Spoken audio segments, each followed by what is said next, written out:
What if I told you that the secret to tripling your productivity, fitness results, or creativity isn't about willpower or a fancy app, but simply tacking one tiny habit onto something you already do every day? Welcome back to the channel. In the next few minutes, you'll learn how to turn your morning coffee, your nightly teeth brushing, even your commute, into powerful springboards for exponential growth. Yeah, what we're exploring today is habit stacking. It's a really, elegant way to build new routines, I think. Yeah. It's basically about linking a new behavior you want to adopt, linking it to an existing habit you already do consistently. Exactly. And that existing habit, the thing we're attaching the new one to, that's what psychologist B.J. Fogg calls an anchor or an anchor moment. That's the term, yeah, an anchor. So it kind of shifts the focus, away from remembering, do this at 3 p.m. and more towards, okay, after I do this thing I always do, then I'll do the new little thing immediately after. Right. It's basically a smarter take on implementation intentions. Yeah. You're connecting the habit you want to something you already do, not just a time or a place. And what's really fascinating, I think, is how this taps into the way our brains naturally like to, link things together. Actions, specifically. Okay, let's dig into that. How does this actually work inside our heads, like neurologically? What's happening when we stack habits? Well, think about how any habit forms, right? You do something over and over in the same situation, the same context. And those brain connections, the synapses involved, they get stronger. Eventually, the action becomes more automatic, less conscious effort needed. Okay. So habit stacking cleverly uses these already strong neural pathways as a kind of foundation.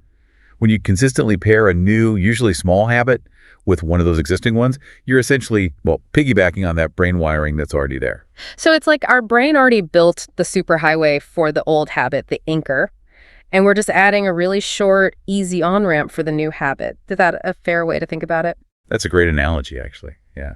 The existing habit is the cue, the trigger. Your brain already knows it, responds automatically.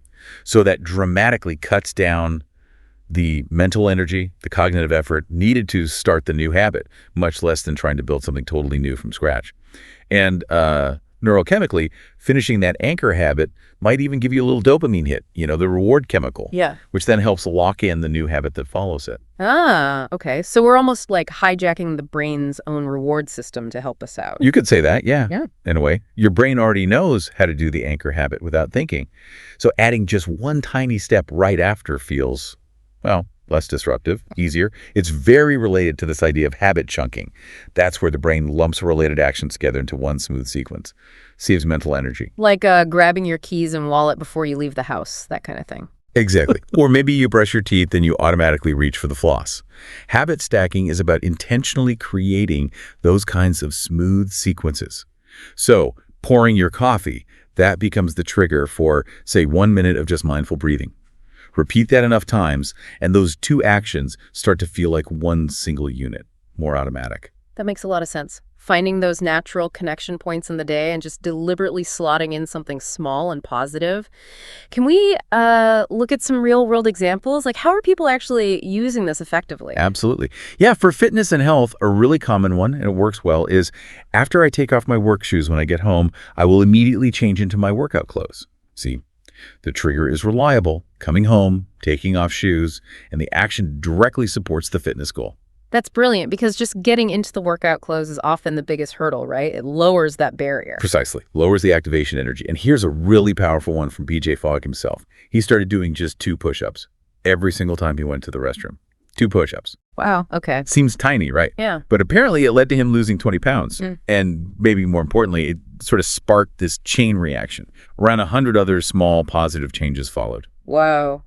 That really shows how these tiny anchors can have these like ripple effects, these bigger consequences. It really does. The potential for snowballing is there. Okay, what about productivity? How can we stack habits for that? Yeah, for productivity, a useful one might be after I pour my morning coffee, I will take 30 seconds, just 30 seconds, to identify my single most important task for the day. The coffee ritual is solid, it's established. That becomes the trigger for this really brief but really crucial planning moment. I can totally see that. It adds focus right at the start, but doesn't feel like this huge, daunting task. Just 30 seconds. Nice. Exactly. And it's not just for fitness or work. Think about personal growth or maybe gratitude. Someone could stack. After I sit down to dinner each evening, I will mentally name one thing I felt grateful for today. Again, the consistent action sitting down for dinner cues that moment of positive reflection. These are great examples. They really show how seamlessly you can weave these small things into routines you already have. I remember reading about The Miracle Morning by Hal Elrod. Isn't that basically a big habit stack? Yeah, essentially it is. It's a more comprehensive example. What's interesting there is how it bundles these different activities like silence, affirmations, visualization, exercise, reading, writing into this one morning block. And it's all anchored to the initial act of waking up. So it shows you can chain multiple new habits together if you have that strong starting trigger. Okay, so we see how it works. We've got some good examples, but let's really break down why. What makes habit stacking so powerful? Why is it such a good strategy for, making lasting changes? Well, there are several key benefits that make it so effective. First, and maybe most importantly, it seriously boosts consistency. Because that new habit is tied directly to an existing one, something you already do regularly, the old habit acts like a built-in reminder. As one psychologist put it, the existing habit serves as a cue.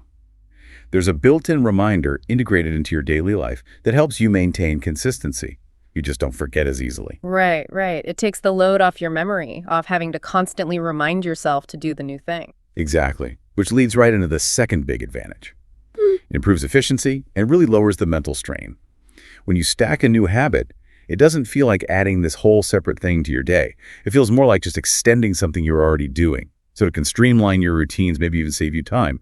Like you said, maybe stretching while the coffee brews or that minute of meditation right after pouring it. It fits in rather than feeling like an add-on. I like that. Making good habits feel less like chores and more just part of the flow of the day. And third, habit stacking creates this really powerful positive momentum. A kind of compounding effect builds up. Finishing one habit in your stack naturally nudges you into the next one.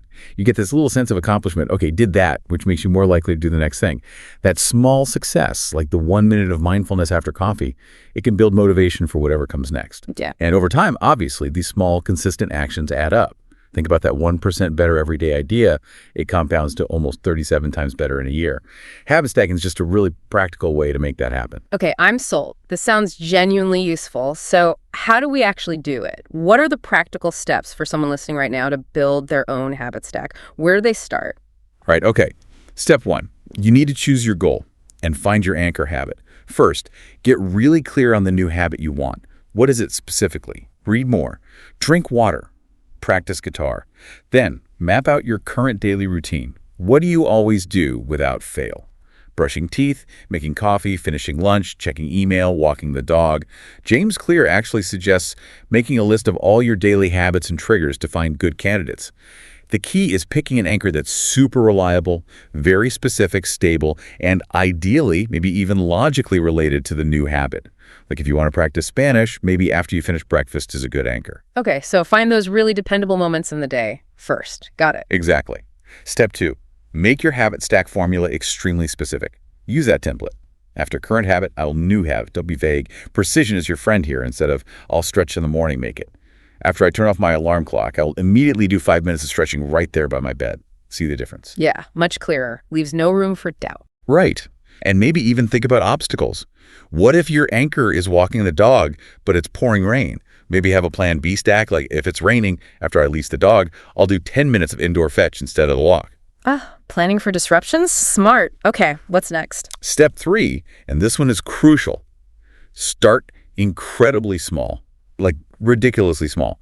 This is the golden rule, really. Make it easy to say yes. Why? Because consistency trumps intensity, especially at the beginning. Like habit expert Melissa Foyne says, doing something for 5 minutes every day is way better for long-term change than trying to do it for an hour once a week. Totally. Avoids that feeling of overwhelm. Exactly. Scale that new habit down to what BJ Fogg calls a tiny habit, something that takes almost no effort. Want to read more? Start with 1 page after coffee. Want to exercise? 2 squats after you sit down. Drink more water. 1 sip after brushing your teeth. It needs to feel so easy you almost can't not do it. Focus entirely on nailing the consistency first. Get the repetition going. I love that. Make it almost impossible to fail at the start. Okay, tiny habits first. Then what? Then, step 4. Increase the complexity or intensity, but do it gradually. Once that initial tiny stack feels totally automatic, maybe after a few weeks of doing it every single day, then you can start to build on it. You could chain habits. Coffee leads to 1-minute meditation, which then leads to writing down your top task.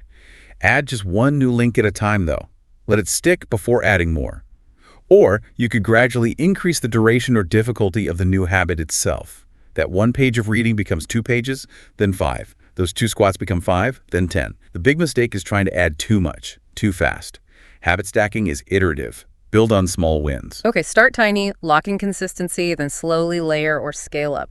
Makes sense. So beyond those core steps, are there other things we should keep in mind? Strategies to really maximize our chances of success with these stacks. Yeah, definitely. One huge one is mindset. Prioritize consistency over perfection. Every single time. Just show up. Do the stack. Even if it's a really scaled down version on a tough day, maybe it's 30 seconds of meditation instead of 5 minutes or just 1 push-up. That's fine. It's always better than skipping entirely because maintaining that link, that cue-action connection, that's what matters for strengthening the neural pathway. Remember, research suggests it takes, an average of 66 days for a habit to become automatic. The key is that daily repetition. So give yourself grace, do the minimum viable version on bad days, but keep the chain going. That's reassuring. Takes the pressure off needing a perfect performance every day. Just show up. Exactly. Another big one. Leverage automatic cues and design your environment. Behavioral science, like the work by Wendy Wood, shows how much our surroundings shape our habits. So, make the good stuff easy and the bad stuff hard. For your stacks, pick anchors with really strong, obvious cues, and then optimize your space. Want to read before bed? Put the book on your pillow. That's your visual cue for the after getting into bed stack. Minimize friction for the good habits. Maximize it for the bad ones you want to break. And remember, when we're tired or stressed, our brains default to autopilot, to habits. So use stacking to intentionally build positive defaults for those moments. Right. Make the environment do some of the work for you. Make the good choice the easy choice. You got it. And also, don't underestimate the power of habit tracking and visual cues. Seeing your progress can be incredibly motivating. Use a simple calendar, put an X on it each day, or a journal. Or there are tons of apps like Loop Habit Tracker or Habitica that gamify it. Just marking it off, seeing that streak grow, it provides reinforcement. What gets measured gets managed. Yeah, that visual proof of progress can be a really powerful motivator, seeing the chain grow longer. Definitely. And related to that, build in some accountability. Tell someone. A friend, partner, family member. Share your habit stacking goal.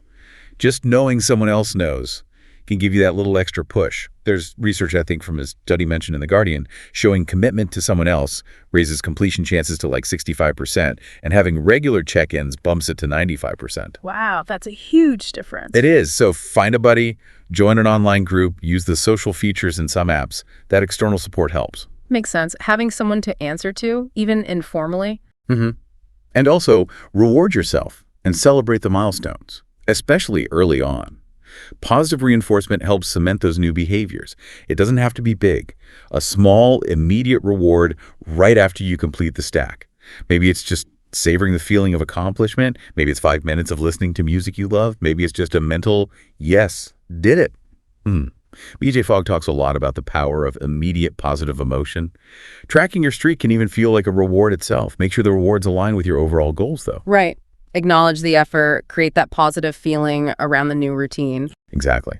And one last crucial point. Anticipate slips and stay adaptable. You will miss a day sometimes. It happens. The key is not to let it derail you. Avoid that all-or-nothing thinking trap. Missing one day isn't failure. Just try really hard not to miss 2 days in a row. That's a good rule of thumb. Use the slip-up as data. Why did you miss it? Was the anchor not reliable that day? Was the new habit still too hard? Use that info to tweak your stack. Review your stacks occasionally. Are they still serving you? Do they need adjustment? Being flexible is key for making this work long-term.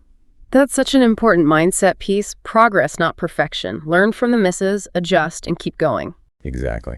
Okay, so maybe we can revisit some specific examples now, thinking about applying these principles, especially starting small. For fitness and health, again, BJ Fogg's 2 push-ups after the restroom. Think tiny. Maybe a 30-second plank after your morning coffee, or a quick neck stretch after every phone call you finish, or that morning routine. Wake up, shoes on a half, short water and vitamins, even just 5 minutes of simple bodyweight exercises right when you get home from work. Stack on to taking off your shoes. Nutrition. Stack drinking a glass of water before each meal, or maybe eating your vegetables first at dinner. Small shifts linked to existing eating habits. Yeah, those really drive home how accessible this can be, even for busy people. What about for, say, creativity or learning something new? Okay, creativity. Stack a tiny creative burst onto a solid trigger, like sketching for just 5 minutes after your morning tea, or playing one guitar scale after putting your work shoes away. Consistency is the goal. Learning, language app for 5 minutes on your commute, or listen to a short educational podcast while you walk the dog. Review one flashcard right after dinner. Remember the blogger reading one page after coffee. These little bits fight procrastination, and honestly, knowledge compounds just like interest. Even 1 minute of journaling after brushing your teeth at night, powerful stack for reflection. I love that. Finding those little pockets, those anchor moments to slot in skill building or creative practice, even a minute or two adds up. It really does.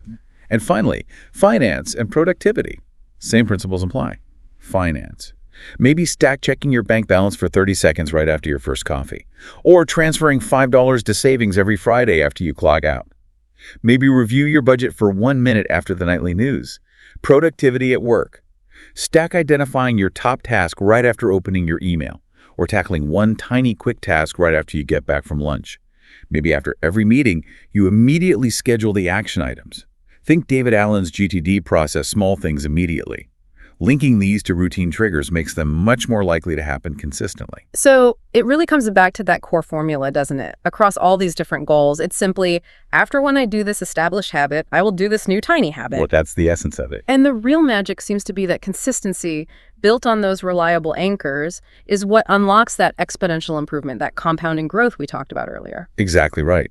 It's those small steps done consistently day after day that build into really significant results over time. So wrapping this up, habit stacking really emerges as this, well, remarkably effective but also sustainable way to make consistent, small improvements. And those incremental gains are what lead to major growth in pretty much any area you care about. It's about engineering continuous improvement right into your day, using the routines you already have, instead of just relying on willpower, which, let's face it, can be pretty unreliable. And what makes it stick, I think, is that it works with our brains, not against them.